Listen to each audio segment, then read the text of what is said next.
asalaamaaleykum wa rahmatulah ñu ngi leen di nuyu di leen ziar professeur ñu ngi leen di nuyu. ñu ngi lay fay sëñ Pape. Ziar baax a baax. di nuyu tam ñi ñuy suivre ci chaîne bi depuis am na ñoo xam ne ay attaché ngi ni ñuy suivre ci chaîne bi. du ko rek ndeysaan dañ koy suivre.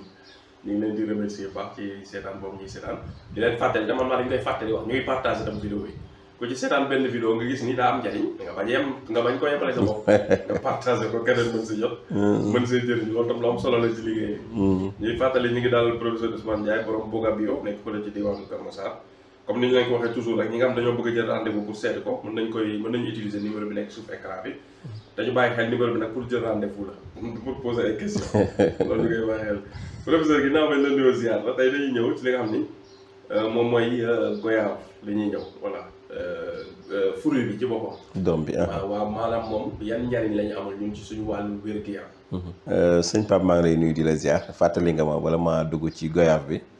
ma jàllale ñaari remerciement rek. benn femme bu ma woo barki démb.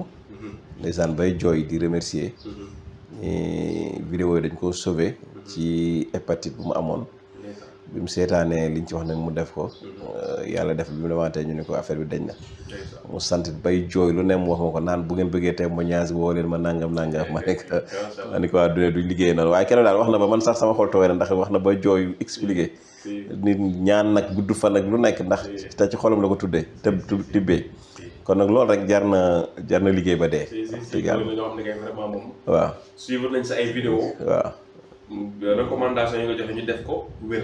waaw loolu moom kenn xamul nuñ toll loolu dañ koy def ay vidéo ñoo ñëpp ñu leen di laaj def ko filmé di ko dugal ci chaîne bi. du fi xaar yaakaar naa bis bu ne mën nañ ci publier benn. waaw loolu moom lu wér la tamit. waa Gambie yi tamit. waa Gambie maa ngi leen di nuyu ñoom it.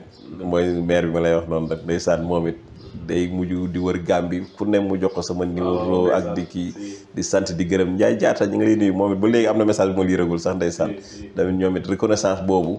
nee na jëkkër ji boo waxee mun la Ndiaye am na ko nekk Sénégal malaaka la yi mala yàlla moo ko wàccee foofu rek pour mu nekk ndax moo ko faj donc loolu maanaam waxin la dafa neex maanaam yow tey li la yàlla may kës néew nga wax ko nit faju ci rek day na sant yàlla damay faral di wax ni gis nga doomu aadama Pape boo fajee benn nit sax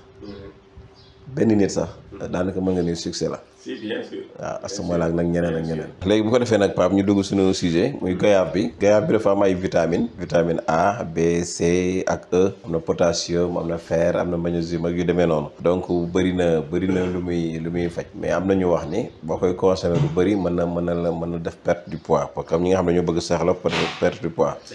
day jeexalaat ñi nga xam ne soxla nañ ko mais dañ ci lekk lu bëri nag foog nga ci lekk lu bëri. baax na tamit ci cœur xol ñu am problème mu xol mën nañuy utiliser goyave. waa nga baal ma rek Pape mu dugalaat benn tuuti rek foofu am na lu ma fàtte démb am na ko ma woote yàgg naa ko wax mais dañ nañu leeral ko ci vidéo yi rek man bëgguma nit jël xam-xamu jàmbur ci TikTok bi wala ci YouTube bi daa ma diw li mu wax nangam ak nangam waaw dama leen di wax ni toujours xam-xamu jàmbur moom jàmbur ba la concerné yow mi ko seetaan boo gëmee defal boo gëmul bàyyi mais mënumaa ñëw di wax ci xam-xamu jàmbur.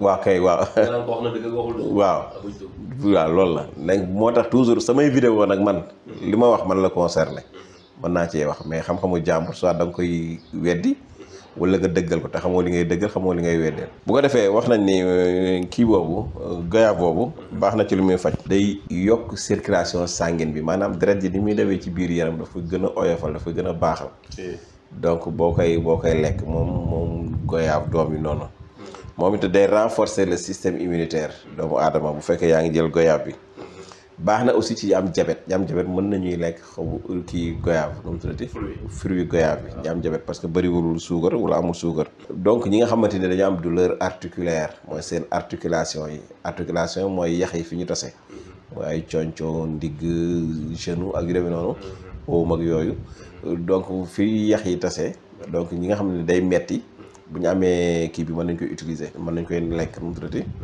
goyave bi mën nañ koy utiliser bu baax a baax donc ñi nga xamante ne ay jigéen lañ te bu ñuy gis mbaax muy métti ce qu'on appelle les règles douloureuses tamit mën nañuy lekk goyave boobu dina leen ci dimbalil bu baax a baax ñi nga xamante ni dañuy am jaare aussi mooy biir bi daw mën nañ koo jël di ko utiliser lu bari ñi nga xam dañoo am jaare nag su fekkee amuñu doom bi comme exemple nit ki am jaare fekk amul doom bi mais garab gis na garab bi kooku mën a dagg ci xob yi direct moom garab gi meññagul amagul doom. moom mën na jël parce que xob yi baax na ci gaaw na ci trop trop. donc moom daal mooy yooyu lañ indi woon ci wàllu garabu goyaab. am na solo macha allah. kon ñu leen di jox rendez-vous vidéo bi ñëw jërëjëf.